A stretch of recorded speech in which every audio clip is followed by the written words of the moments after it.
Then my parents died. It was the worst year of my life. A miscarriage and then my parents.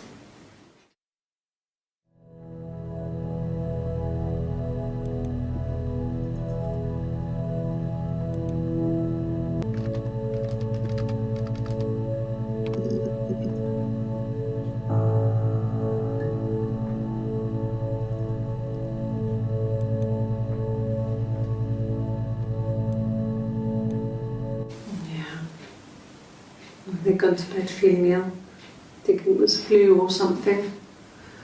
The neighbour called me, I had to use my key to let them in. We found them dead in their bed.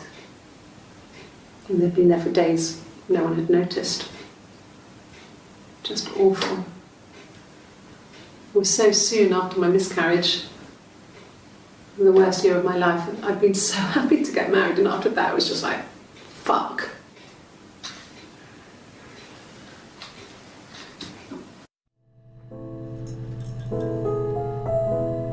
結婚、妊娠と幸せの絶頂だった頃、両親が亡くなり、流産までしてしまったようです。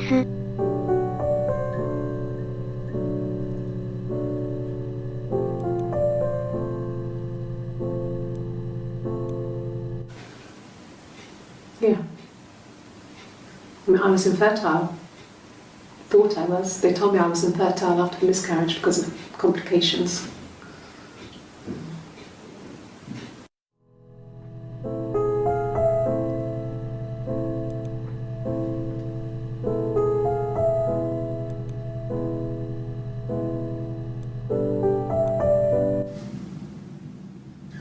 Hannah had a miscarriage. This was late in the pregnancy and it left her infertile. Felt like the universe had corrected its course.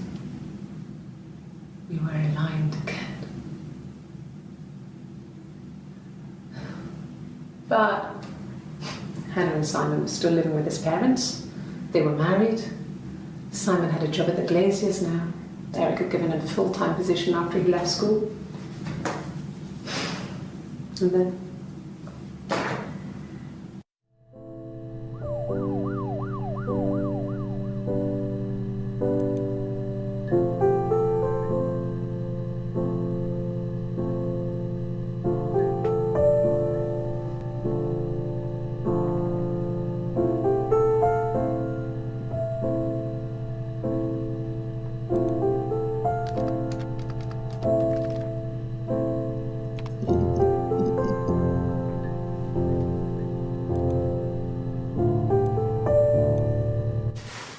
Silverleaf?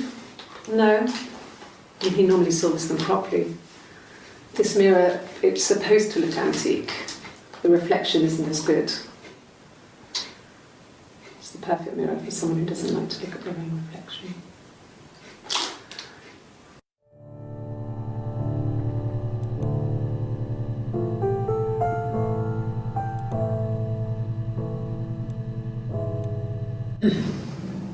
Yes.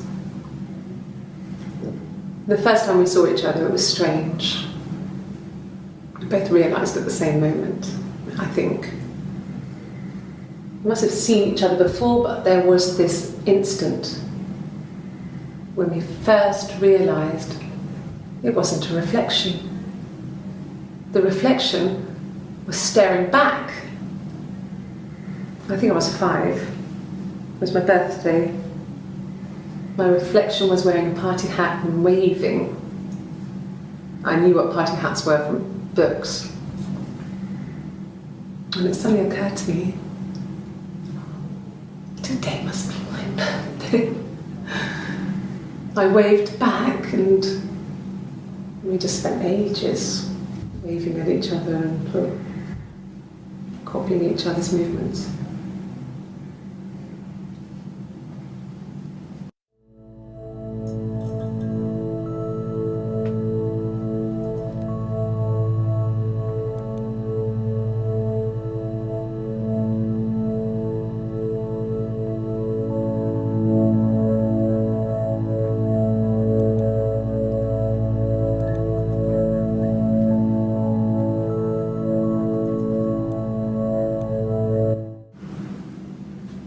Mother wanted me to grow my hair long, but I kept cutting it myself.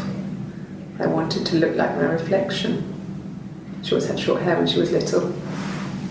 Mother would hide the scissors, but I would find a way. Cut it with a bread knife, something like that.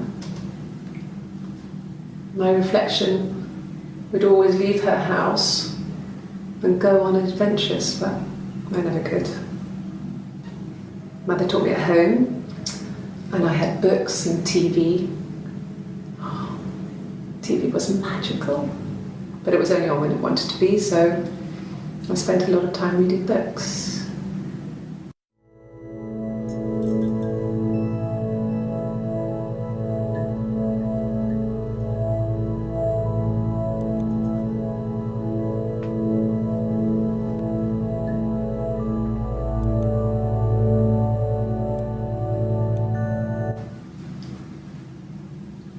I wanted to see my reflection. I thought that if I touched her, something would happen. We would become one girl. The fairy tale was over, the witch was dead, and I'd be restored to my rightful place.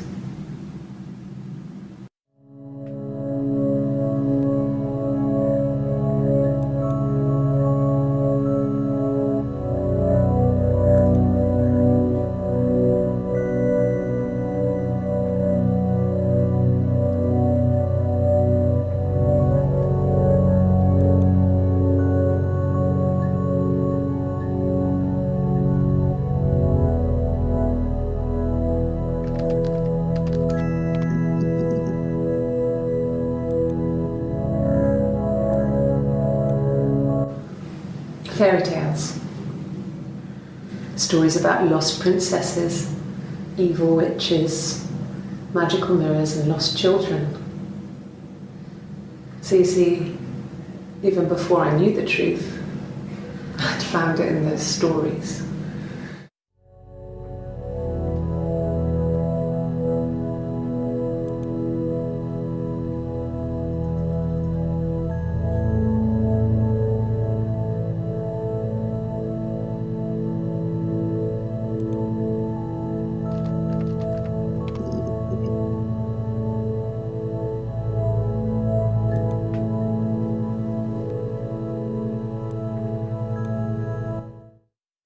The mirror. I can't remember. I put it somewhere safe. Upstairs, I think. I haven't looked at it since.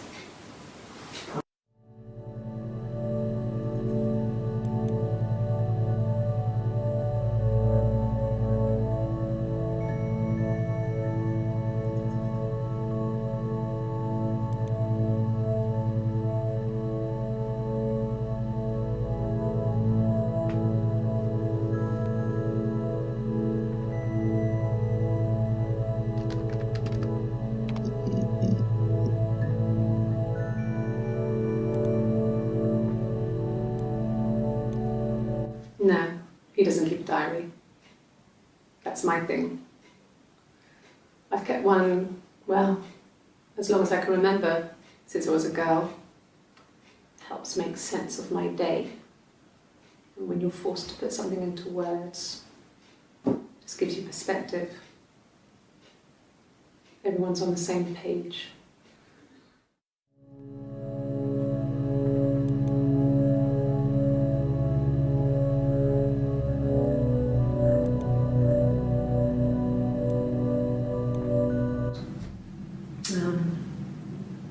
When I was 8, Mother died. She slipped down the stairs. It was an accident. I had read a diary at that point and I knew she wasn't my real mother. So I burned the diary that day and I left. Walked out and across the street.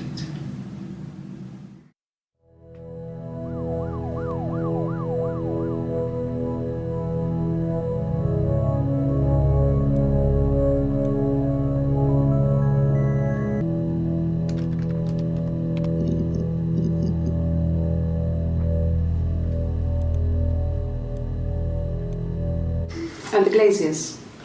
I worked there some weekends and Simon had a part-time job there too.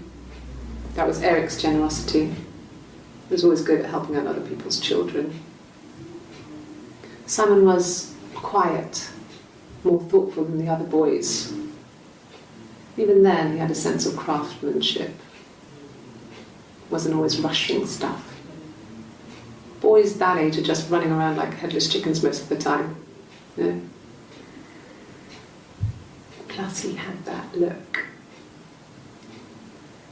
He looked like a fairy tale prince from one of my books.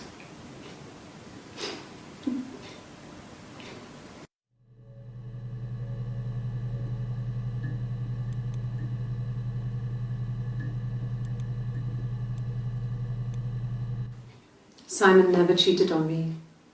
He was devoted to me, and I was devoted to him. Nothing in life is easy. We were good to each other. Life isn't a fairy tale. You do what you can.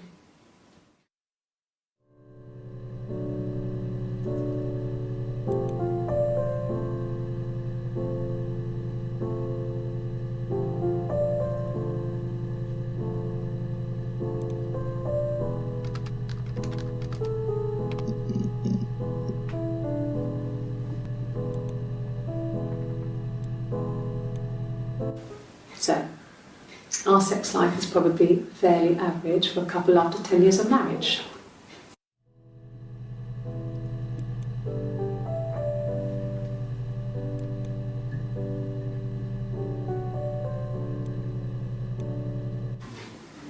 Simon was very moral about that sort of thing. He wouldn't just walk out there and sleep with anyone. He wasn't that kind of guy. He took his marriage very seriously.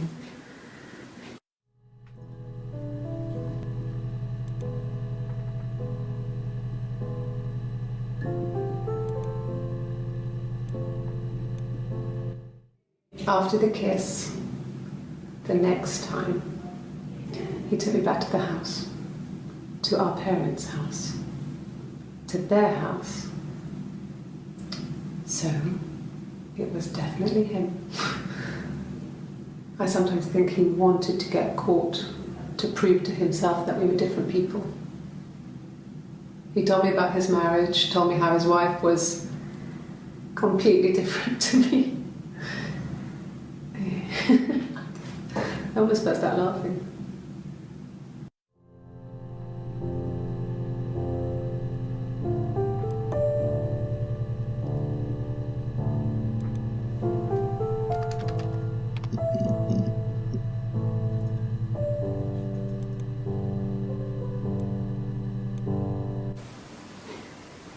You're reaching here, and I don't know why.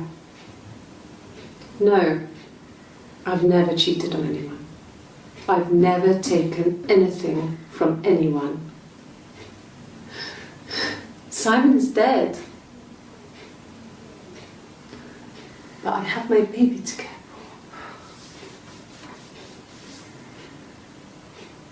for. Why are you trying to make me sad? Why are you so obsessed with sex and affairs?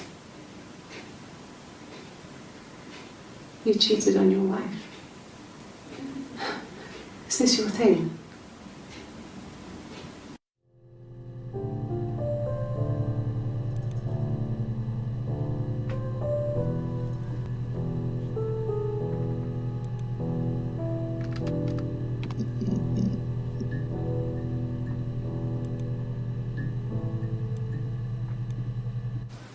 Really? You're going to ask me about my sex life? I mean, isn't that private?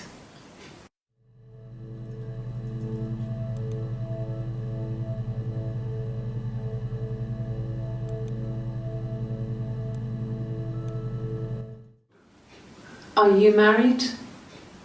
How is your sex life?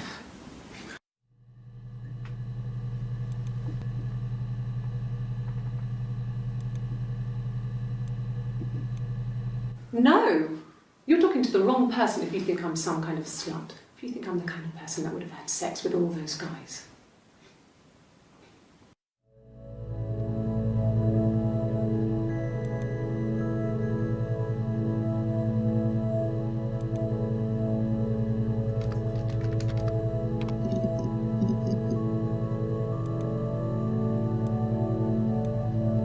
An affair. Simon wasn't having an affair.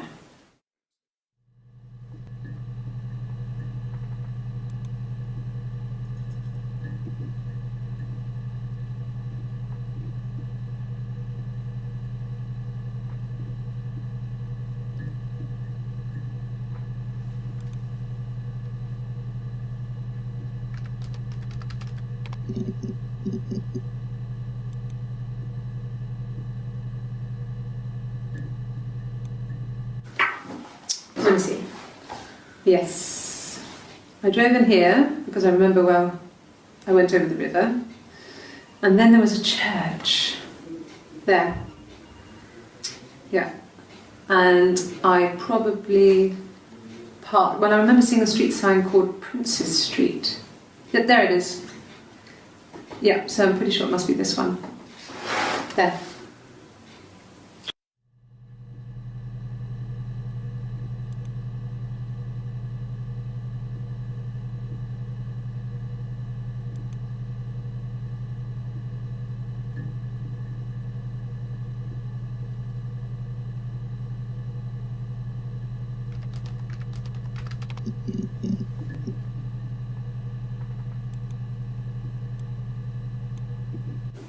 Yeah, we were 17. It was a nice wedding, people said. Simon looked very handsome in the photos. His parents paid for everything, but he's an only child, so it was important to them. It was what they called a shotgun wedding, but if you looked at the photos, you couldn't tell. The dress was beautiful. It looked like Princess Diana's. The train wasn't quite as long though. There's a great photo of the bridesmaid helping to carry it out of the car.